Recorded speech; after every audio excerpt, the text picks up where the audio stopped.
Welcome, Marsha, and everybody watching on Facebook Live right now. We're having a wonderful discussion this evening about a committee that I would like to call the MVPs of Redeemer, and really the MVPs of almost every church I've been involved with over the course of my life, and that is the Altar Guild Committee.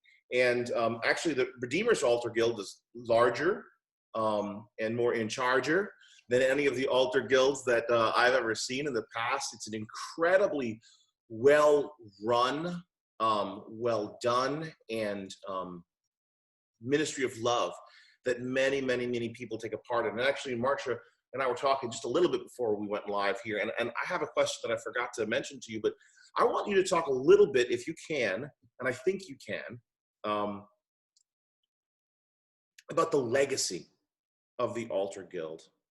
Especially having your dear mom, having have been a directress or a director. I don't know if you guys use directress or director, but a directress in the past, and the countless amazing women that in my short 10 to 11 or 12 or however many years I've been at Redeemer, that I've seen, like you and Carolyn Von Seelen and Sandy Hallvat, Kate Prue, Katie Altman, and her amazing husband, was it Harold?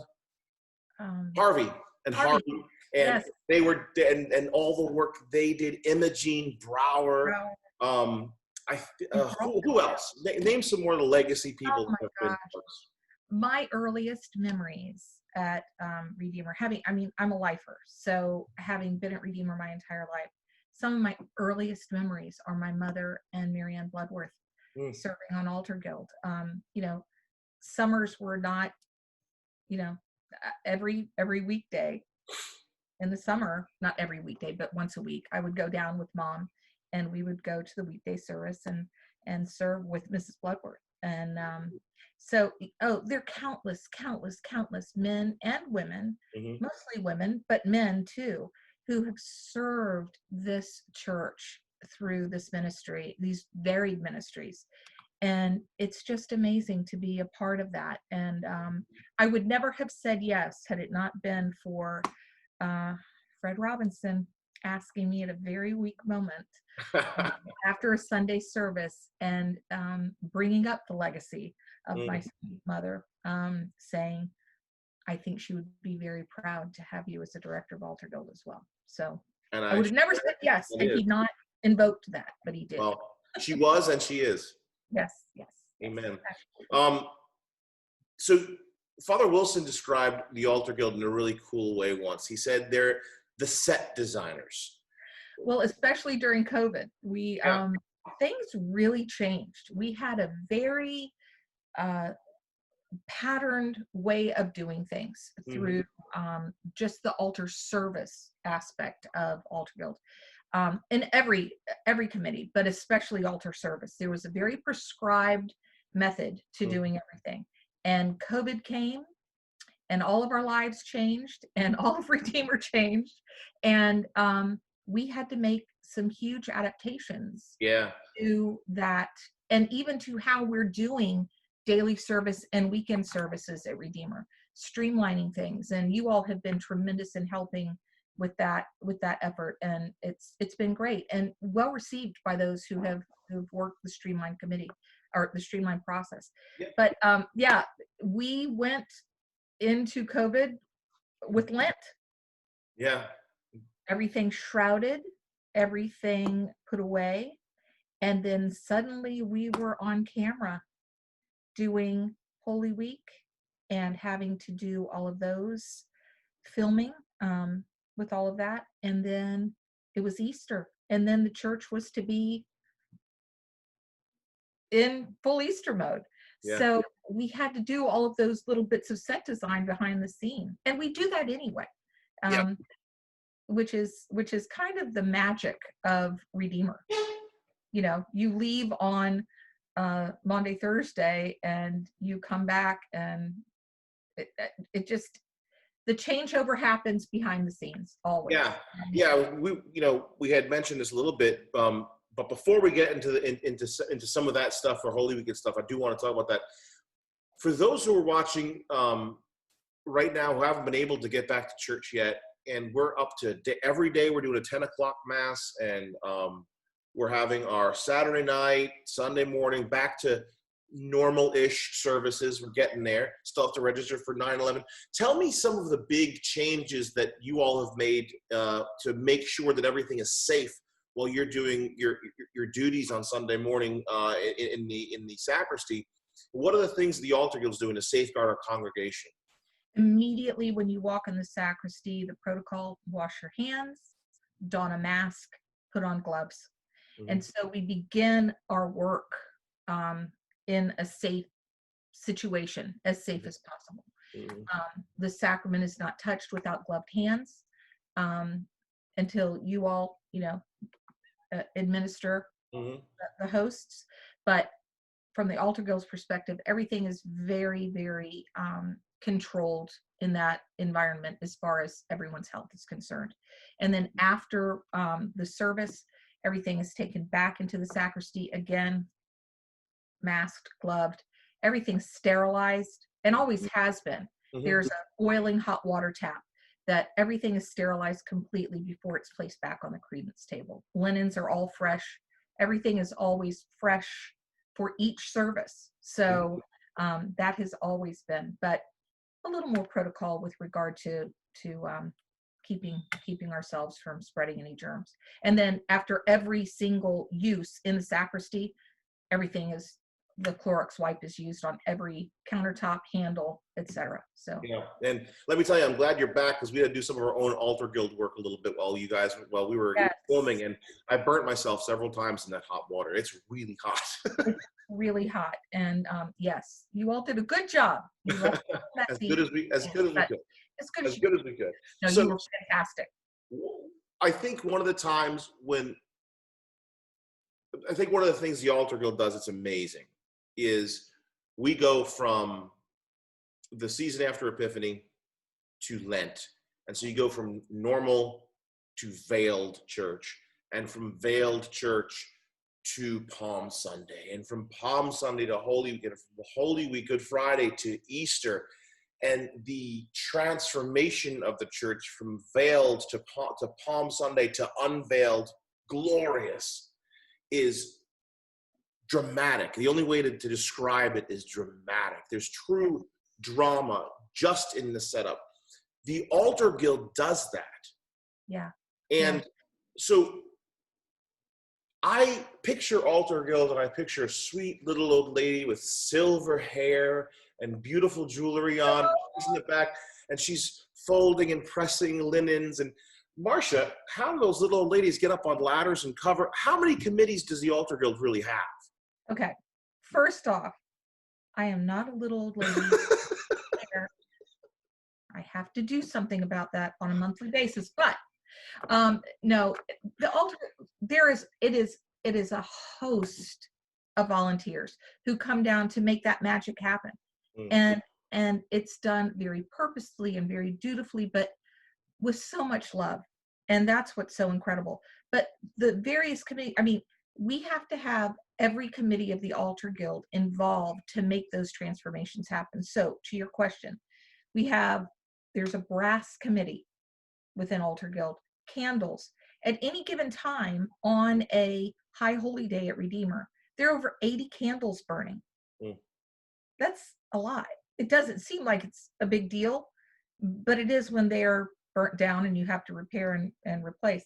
The flower committee, unbelievable what they do, and it's just a beautiful offering. And then from that flower committee, we have a subcommittee that does, that delivers to the hospital and the shut-ins.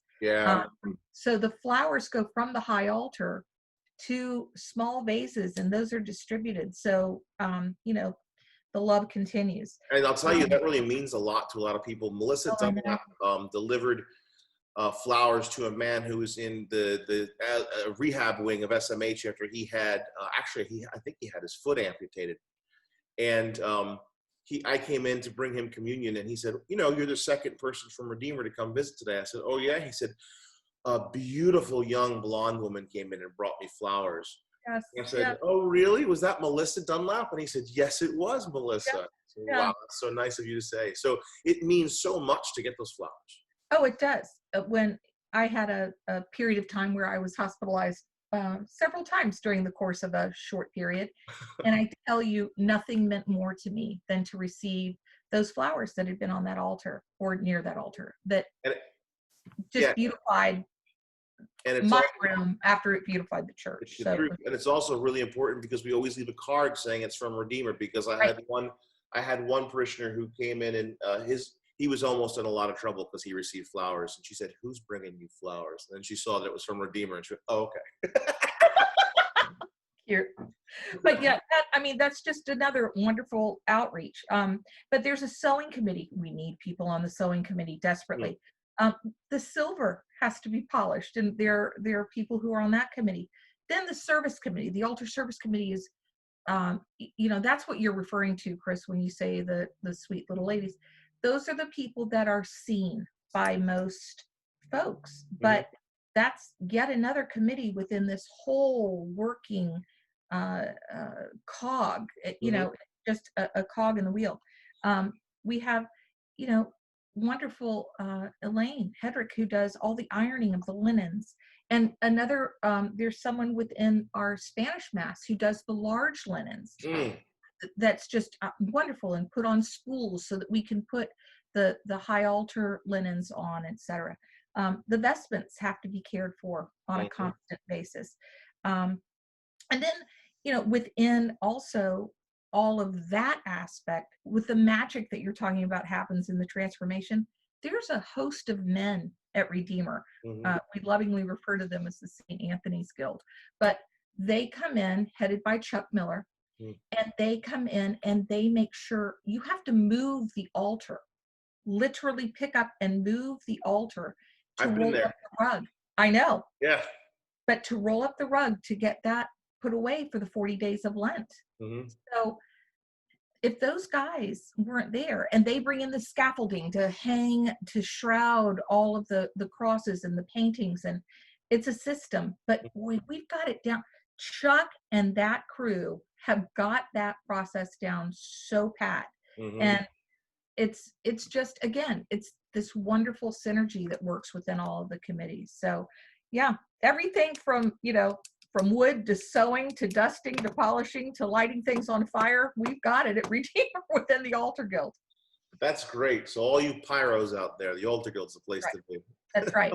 And we even now have, I think you coined the phrase, the holy tiki torches on the end of the candle. Yeah, and actually those are working great to prevent the wax from dripping, and they really are fantastic. That was when you showed me those, I was like, man, are these a new invention, or they've been around for a long time? We never used them because they're really nice. Yeah. But you coined the phrase, the holy tiki torch. I really like torch. I like that. Yeah. So let's say I am watching this on Facebook Live or on YouTube, and I go, I'd like to join the Altar Guild, but I just don't have time. The beautiful thing about the Altar Guild is you can give as much or as little time as you'd like. You can do a service monthly. A weekday service once a month would be fantastic. And to set and clear those services is very quick now, the way that we've done the redesign, and safe. But if you wanted to do something on a weekly basis, that's another wonderful offering. Again, you can work with Chuck Miller to do the St. Anthony's Guild. You can work with the folks who do silver. They do that on a rotating basis. The candles are done on a rotating basis. So really, as much or as little time as you want to give. And Carolyn Von Seelen and Sandy Holbat and I are still, it's a trilogy of working chairmen right now. A trinity directress. There you are.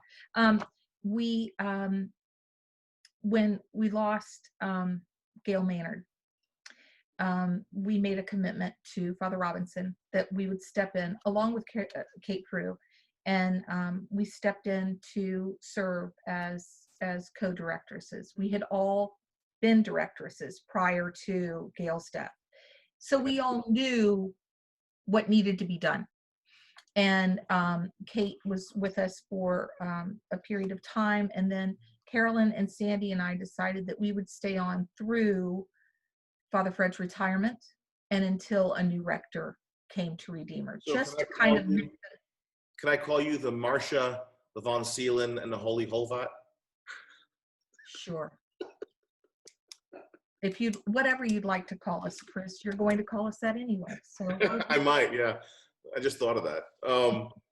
So that's great. So people who, and actually one of the things I'm thinking of are some of the folks that, some of our best sowers are actually some of the people that can't get out so much, but can we get stuff to them. And so if you're at home and you're not able to get out as much as you can, being on the sewing committee is something, if someone who can sew, I am not, I have no idea. So, no, I don't either. And we have, these beautiful linens that will have like a tiny little hole. Mm-hmm. I can't do that for my life.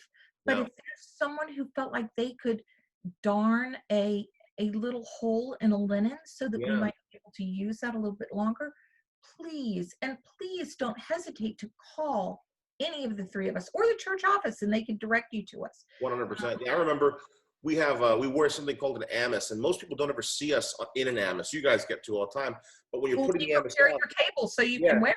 That's the truth. When you're putting the amice on, it kind of looks like a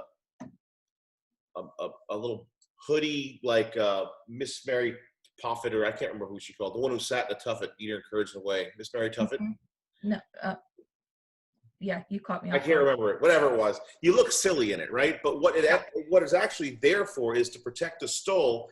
And when you're done, you fold it back, and it actually looks kind of like a collar. So when you see us walking in church in our albs, and it looks like we have a nice white collar on, that's actually this big, I call it a tablecloth for your head. Right. It is. We had a lot of them that had either ripped or were broken or were just because of the girth of the priest that you currently have at Redeemer, they just couldn't quite get around us and tie right. And so I think it was Rob Davis and Kate Prue just took it upon themselves, and they sewed the proper length ones based on my personal amice that I had bought for Whipple. They measured the ropes and put all new ropes on all of them. And let me tell you what a relief that was for the priests, who didn't have to start getting dressed and then realize that the rope was a broken rope or a too short a rope or a rope that was broken and now it's too short type of situation. And one of the things that about the Altar Guild is that we can't do anything that we do liturgically without the Altar Guild volunteers we have. And one of the prayers of thanksgiving that I say on a regular basis is for you all, for every member of the Altar Guild, because of everything we do is done with precision and beauty and the best we can. And we couldn't do that without you all. We couldn't even come close. And so it means the world to your clergy and I hope now to the congregation, the service that you all provide for us at Redeemer. Well, as I said, it is a host of people. Some of our Altar Guild members have served 30, 40 years.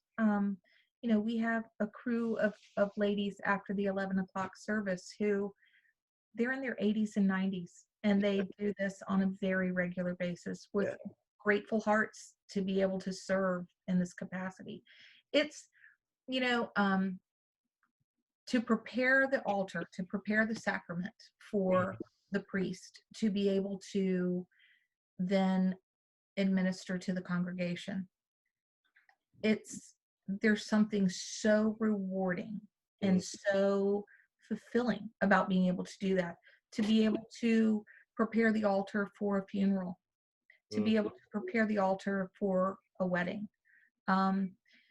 I recall taking the pall off of a casket of a friend at the back of the church. And those are the little things that no one sees. But to take that pall off that casket, and I said a last goodbye. And I thought, that's going to be one of the last people you're going to have a little touch from. And so those little things really mean a lot to the Altar Guild members personally as well. So it's a very fulfilling ministry. I think you may have just hit on it, but is there anything over your years serving on the Altar Guild that has been a real favorite thing for you? As I said, preparing the altar, I was thinking about that question earlier. You posed that to me to think about. Preparing for ordinations Mhm. has been pretty remarkable. Mhm. Um, yours, incredibly remarkable. Having served on the altar guild for your wedding Yep. and as youth minister, and then for your ordination was very special. For Charleston, for David Bumstead, um, really that's a remarkable time as well. Mm. I do recall once, it was very early on after I had been caught off guard by Fred to serve as director years ago. I went into the sacristy thinking I was doing the right thing, and some wine spilled. And I did not know if it had been consecrated or not. I wasn't sure. And I love to cook. And so when I do, I usually have a rag over my shoulder as I'm cooking to, white fingers. Mm-hmm. And I took this rag and I put it on top of the wine to absorb the wine. And then I panicked. And there were other ladies and gentlemen actually who were working that service, and I didn't want them to see that I was unnerved by this. So I took the cloth and I threw it in the piscina, which is the sink that goes directly to the ground. Mm-hmm. So any of our blessed sacrament is put in the piscina, as you know, but our audience might not. Mm-hmm. So I put the cloth, the rag, the towel in the piscina and grabbed a little bottle that we have in the sacristy of holy water. Mm-hmm. And I poured holy water on top of the rag. And then I thought, I've just put Jesus on top of Jesus. Oh my gosh, what have I done? Yeah. I quietly, again, showing no emotion, I wrung out the rag and I grabbed a Ziploc bag in the drawer in the sacristy and I put it in there, sealed it, and put it in my purse. Panicked. And I called my eldest brother, who's a priest and was in Vermont at the time. And I called and I said to my brother, "Forgive me, Father, for I have sinned."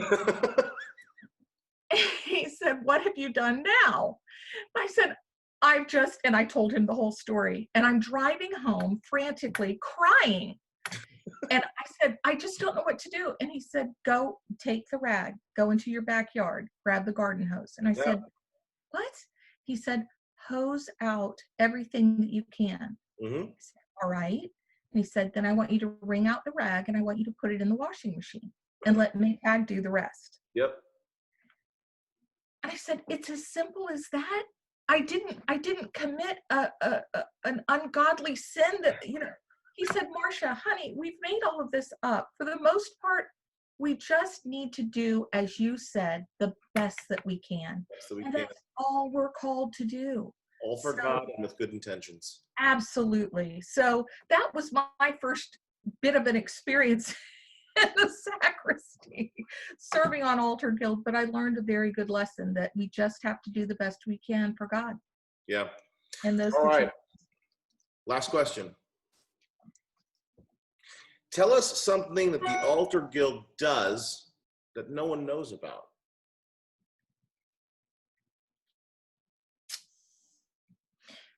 Hurricane preparation. Mm-hmm. All of the vestments, all of the vessels, the silver, the brass, all of the beautiful appointments that are used within the church have to be secured. And a hurricane plan has evolved. It's now a very good plan that's in place. But that's something that, we're hurriedly preparing our homes and offices, but the church has to be prepared too. Yeah. And so that takes a boatload of volunteers, but it's the altar guild's responsibility to make sure that all of those, the jeweled chalice alone is so incredibly valuable. And but that's just one element. The frontals, it goes on and on and on. Yeah, it's really interesting. our hurricane plan, having been here through Irma, our hurricane plan is so, you know, we all have laptops now. After Irma, I made sure everyone had a laptop. Take your computer with you. But even if you lose all your computers, if your doors get all rotten from water, all those things are insured and replaceable. Yes. The Altar Guild has the charge to care for the irreplaceable. That's right. That's right.